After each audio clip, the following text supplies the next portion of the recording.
12 बच्चों के साथ अचानक इस दंपति के लिए यह एक चुनौती बन गई। पिता ने 6 बंक बेड खरीदे, लेकिन कमरे में तुरंत भीड़ हो गई। सांस लेने की भी जगह नहीं, खेलना तो दूर की बात थी। बच्चों के पास सारा दिन सोने के अलावा कोई विकल्प नहीं था। इसलिए पत्नी ने हर दोस्त और रिश्तेदार से कमरे को फिर से बनाने के लिए मदद मांगी और साथ मिलकर उन्होंने एक बेहतरीन योजना तैयार की। सबसे पहले उन्होंने 12 बिस्तरों के स्थान तय करने के लिए गैल्वेनाइज्ड वर्गाकार स्टील का उपयोग किया।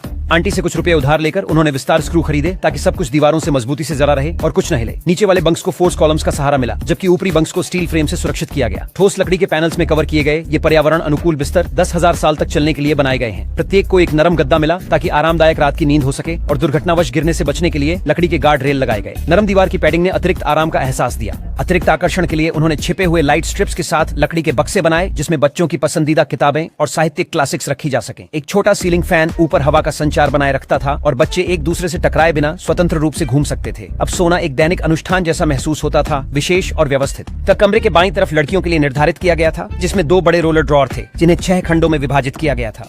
एक तरफ उनके अंडरवियर के लिए, दूसरी तरफ कम पहने जाने वाले कपड़े। बीच में एक चलने योग्य रोलर हैंगर था, जिससे उनके रोजमर्रा के कपड़े और स्कर्ट आसानी से पहुंच में थे। दाईं तरफ लड़कों को वही सेटअप मिला, 2 बड़े ड्रॉर अंडरवियर और सही ढंग से तह किए गए कपड़ों के लिए और उनके अक्सर पहने जाने वाले आउटफिट्स के लिए एक रोलर हैंगर। सबसे ऊपर उन्होंने आंटी से एक बिल्ली का पिंजरा उधार लिया और एक बड़ी बिल्ली ले आए। बच्चे इसके साथ हर दिन खेलते हैं और ऐसा लगता है कि वे अभ्यास से मजबूत हो रहे हैं। बिस्तरों के सामने दीवार पर एक पंक्ति में अलमारियां किताबों को सलीके से बंद दरवाजों के पीछे रखती हैं, ताकि सब कुछ सुव्यवस्थित रहे। नीचे अध्ययन समय के लिए डेस्क लगाए गए थे। प्रत्येक में स्कूल की सामग्री और छोटे आइटम्स के लिए जगह है। कमरे के बीच को एक विशाल गतिविधि क्षेत्र के रूप में खुला छोड़ा गया। इस नई व्यवस्था में 12 बच्चों में से प्रत्येक को अपनी आरामदायक सोने की जगह, भरपूर भंडारण और साझा अध्ययन और खेलने की जगह मिलती है।